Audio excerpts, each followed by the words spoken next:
Saraswati education દ્વારા ચાલતા આ વિડીયો શ્રેણીમાં હું આપ સૌનું હાર્દિક સ્વાગત કરું છું।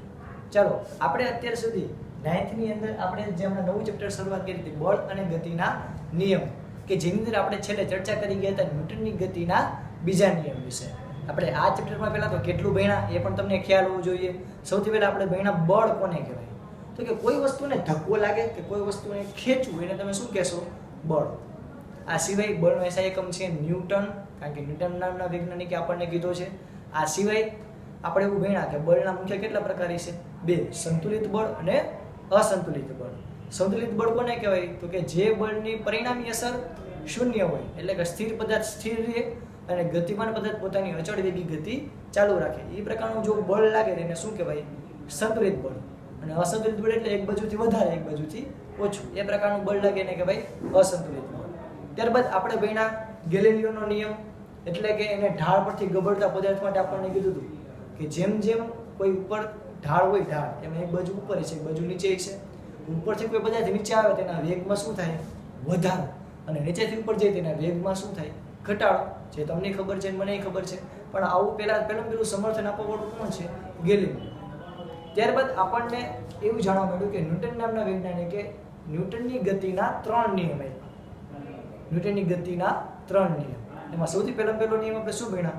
જ્યાં સુધી સ્થિર પદાર્થને અથવા તો કોઈ પણ પદાર્થને આપણે એવું કહી શકીએ, એનો પહેલો નિયમનું વાક્ય તમે જુઓ કે જ્યાં સુધી કોઈ પદાર્થ પર બાહ્ય બળ લગાડવામાં ન આવે, પણ કેવું બાહ્ય બળ? અસંતુલિત બાહ્ય બળ।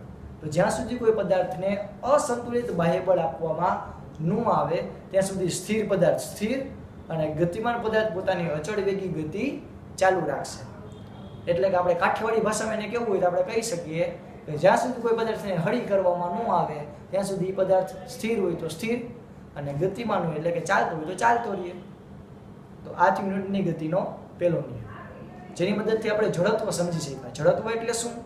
તો કે કોઈ પદાર્થ છે એને તમે જ્યાં સુધી કોઈ હળી ન કરો, કોઈ બાહ્ય બળ ન આપો તો સ્થિર પદાર્થ સ્થિર રહેવાનો ગુણધર્મ અને ગતિમાન પદાર્થ પોતાની અચળ વેગી ગતિ ચાલુ રાખવાનો જે ગુણધર્મ ધરાવે છે એને આપણે શું કહીશું?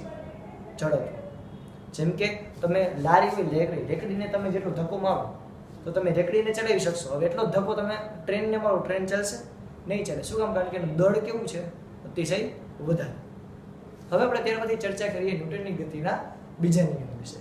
તો ન્યૂટનની ગતિના બીજા નિયમમાં આપણે અત્યાર સુધી ભણી ગયા કે ન્યૂટનની ગતિનો બીજો નિયમ એટલે તો કે કોઈ પણ પદાર્થ પર લાગતું બાહ્ય બળ એ તેના વેગમાનના ફેરફારના સમય દર બરાબર હોય છે।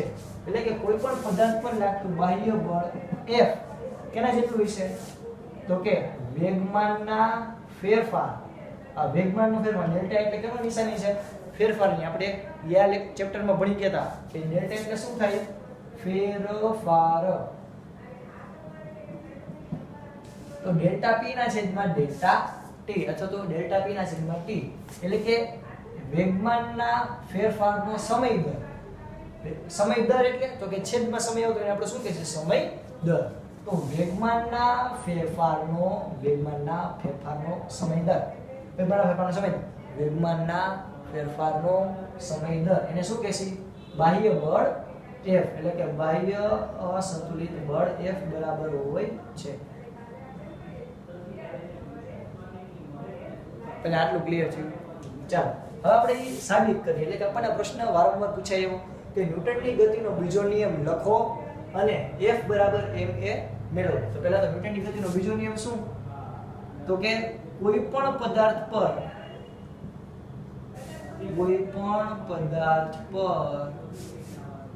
લાગતું અસંતુલિત બાહ્ય બળ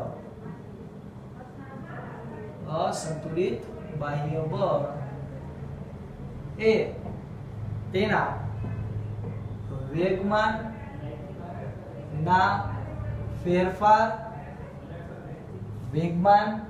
ફેરફારના સમય દર બરાબર હોય છે। એટલે કે F બરાબર ડેલ્ટા p ના છેદમાં t। એટલે આટલું કહી શકીએ। ચાલો હવે આપણે ધારણા કરીએ કે ધારો કે m દળ ધરાવતો પદાર્થ ધારો કે m દળ ધરાવતો પદાર્થ u જેટલા પ્રારંભિક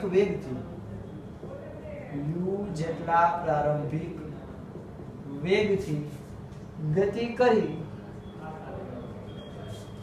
v જેટલો અંતિમ વેગ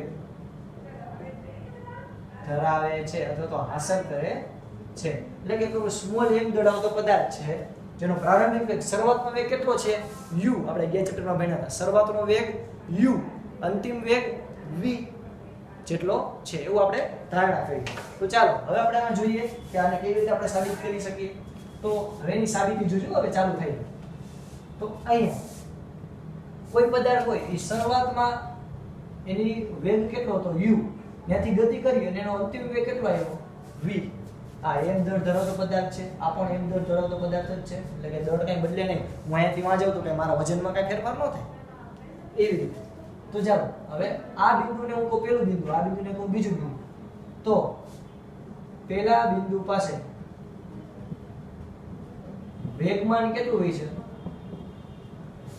v1 બરાબર વેગમાનનું સૂત્ર mv આવું થાય. આપણો શરૂઆતનો વેગ કેટલો છે u, એટલે શરૂઆતનું સૂત્ર શું થાય mu. આપણો થયો p1. ઓકે, બીજા બિંદુ માટે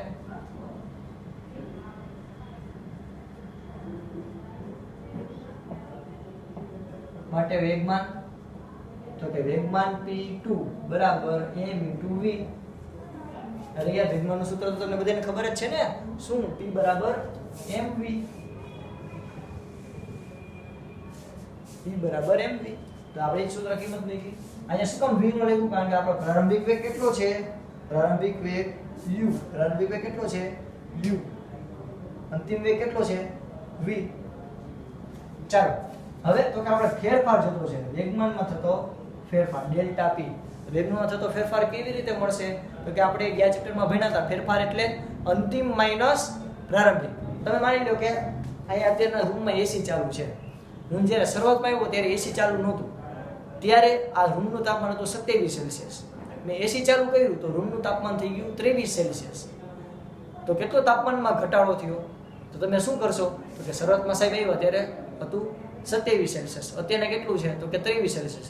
23 માઈનસ 27 એટલે કે અંતિમ માઈનસ પ્રારંભિક. તો કેટલો ફેરફાર થયો યાદ કરો? તો કે ફેરફાર થયો 4 નો. પણ આપણે જો હકીકતમાં આપણા સૂત્ર મુજબ કરીશ અંતિમ માઈનસ પ્રારંભિક, તો 23 માઈનસ 27 તો -4. કે -4 શું સૂચવે છે? તો કે તાપમાનમાં ઘટાડો થયો છે, વધારો થયો નથી. તો સિમ્પલ એવી રીતે ડેલ્ટા p કેમ મળશે? તો કે અંતિમ વેગમાન માઈનસ પ્રારંભિક વેગમાન. અંતિમ વેગમાન માઈનસ પ્રારંભિક વેગમાન. તો ડેલ્ટા p એટલે શું થાય? p2 minus p1. p2 એટલે કયું સૂત્ર છે? mv minus mu. બેમાંથી m કોમન કાઢી લો, બે સરખા લઈ લો, m કોમન કાઢી લો તો શું થયું? v minus u. તો ડેલ્ટા p એટલે કેટલું થયું? m કૌંસમાં v માઈનસ u. ઓકે, હવે આપણે જે આગળ ચર્ચા કરીએ એટલે આટલું બધું નોંધી લીધું છે. ચાલો ટાઈમ આપો છો ફટાફટ. 2 મિનિટનો બધા સ્ક્રીનશોટ પાડી લો, તો લખતા હોય લખી લે ફટાફટ. આપણે તો ત્યાર પછી આગળ વધીએ.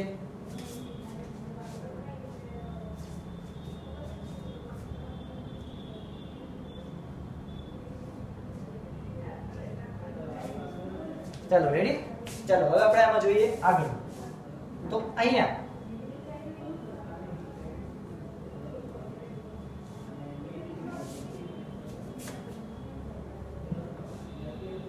આપણે આ સૂત્ર મળી ગયું ડેલ્ટા p. હવે આપણું સૂત્ર શું હતું હકીકતમાં? ન્યૂટનની ગતિનો બીજો નિયમ F બરાબર ડેલ્ટા p ના છેદમાં t. હવે હું કિંમત મૂકું તો F બરાબર શું થાય? ડેલ્ટા p એટલે શું મળ્યું આપણને? m કૌંસમાં v માઈનસ u ના છેદમાં t. તો આ શું થયું? વેગમાં થતો ફેરફાર એના છેદમાં સમય. તો તમે યાદ કરો પ્રવેગનું સૂત્ર. પ્રવેગ એટલે શું થાય? વેગમાં થતો ફેરફાર એટલે કે ડેલ્ટા v એના છેદમાં t. શું થાય આનું મીનિંગ? વેગમાં થતો ફેરફાર. વેગમાં થતો ફેરફાર. તો અહીંયા આ વેગમાં થતો ફેરફાર ડેલ્ટા v અને આ t. તો આના બરાબર શું લખી શકું? આખા બરાબર શું લખી શકું? પ્રવેગ a. તો આપણું સૂત્ર શું થયું? F બરાબર m ગુણ્યા a. કે જ્યાં m એટલે શું થયું? પદાર્થનું દળ, a એટલે પદાર્થનો પ્રવેગ. તો આપણું નવું સૂત્ર F બરાબર માં. એટલે કે કોઈ પણ પદાર્થ પર લાગતું બળ કેટલું હોય છે? માં જેટલું. માં જેટલું એટલે m * a. m * a. m એટલે દળ, a એટલે પ્રવેગ. ઓકે, આનો એકમ ન્યૂટન. બીજો એકમ તો કે જો બીજો એકમ શું થાય? ન્યૂટન તો તમને બધાને ખબર છે કે બળનો એકમ છે ન્યૂટન. ઓકે, બીજો એકમ મારે મેળવવો હોય તો કે જો દળનો એકમ શું થાય? કિલોગ્રામ. દળનો એકમ થાય કિલોગ્રામ. દળ કેમ આપો? કિલોગ્રામ. બટેકા કેમ આપો? કિલોગ્રામ. ત્યાં તો એમ ન કે 2 મીટર બટેકા આપો. તમે કોઈ દી એવું કહેશો 2 મીટર બટેકા આપો? ના, 2 કિલો બટેકા આપો. એટલે કે દળ કિલોગ્રામમાં. પ્રવેગનો એકમ શું છે? મીટર પ્રતિ સેકન્ડ સ્ક્વેર, જે તમે લાસ્ટ ચેપ્ટરમાં ભણી ગયા. તો અહીંયા બળનો નવો એકમ શું મેળવો? Kilogram into metre upon second square. તો ખાસ યાદ રાખવાનું કે 1 ન્યૂટન એટલે કેટલું થાય? તો કે 1 કિલોગ્રામ પદાર્થને 1 મીટર પ્રતિ સેકન્ડ સ્ક્વેર ના પ્રવેગથી તમે દોડાવો અથવા તો એટલું બળ આપો તો 1 ન્યૂટન જેટલું બળ આપ્યું કહેવાય. એટલે કે 1 કિલોગ્રામ પદાર્થ હોય, 1 કિલો વાળો પદાર્થ, 1 કિલો, માની લો કે આ 1 કિલો વાળો પદાર્થ છે, એને હું 1 મીટર પ્રતિ સેકન્ડ સ્ક્વેર ની સ્પીડથી ખસેડી દઉં તો મેં એના ઉપર 1 ન્યૂટન જેટલું બળ લગાડ્યું કહેવાય. તો આ થયો ન્યૂટનની ગતિનો બીજો નિયમ. ન્યૂટનની ગતિના બીજા નિયમ ઉપરથી તમે શું સાબિત કરી શકો છો? તો કે એક સૂત્ર F બરાબર માં, F બરાબર m * a. આટલું પહેલા ક્લિયર થયું બધાયને? ચાલો હવે આપણે આગળ ચર્ચા કરીએ આના ઉપરથી કે આના ઉપરથી શું ન્યૂટનની ગતિનો પહેલો નિયમ તારવી શકું છું? આ આપણો બીજો નિયમ છે. એનું સૂત્ર શું? F બરાબર માં. આના ઉપરથી હું ન્યૂટનની ગતિનો પહેલો નિયમ તારવી શકું છું? તો જો આપણે જોઈએ તો આપણે પહેલા એ ખબર હોવી જોઈએ કે ન્યૂટનની ગતિનો પહેલો નિયમ શું છે. તો ન્યૂટનની ગતિનો પહેલો નિયમ શું છે વિદ્યાર્થી મિત્રો? ન્યૂટનની ગતિનો પહેલો નિયમ તો કે જ્યાં સુધી કોઈ સ્થિર પદાર્થને અથવા તો ગતિમાન પદાર્થને ફળી કરવામાં ન આવે, બળ આપવામાં ન આવે, ત્યાં સુધી સ્થિર અને ગતિમાન પદાર્થ પોતાની અચળ વેગી ગતિ ચાલુ રાખે છે.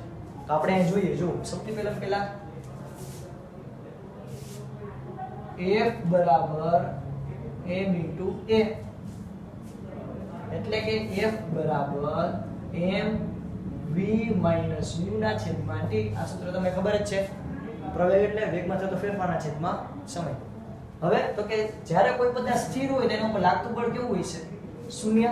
હું તેને એમનો ઊભો રહું, તમારા પર કંઈક બળ ન લાગે, મને એમ ધક્કો ન મારે, મને એમ સ્થિર ઊભો હોય તો લાગતું બળ કેવું હોય છે? 0. બરાબર. કે સ્થિર પદાર્થ માટે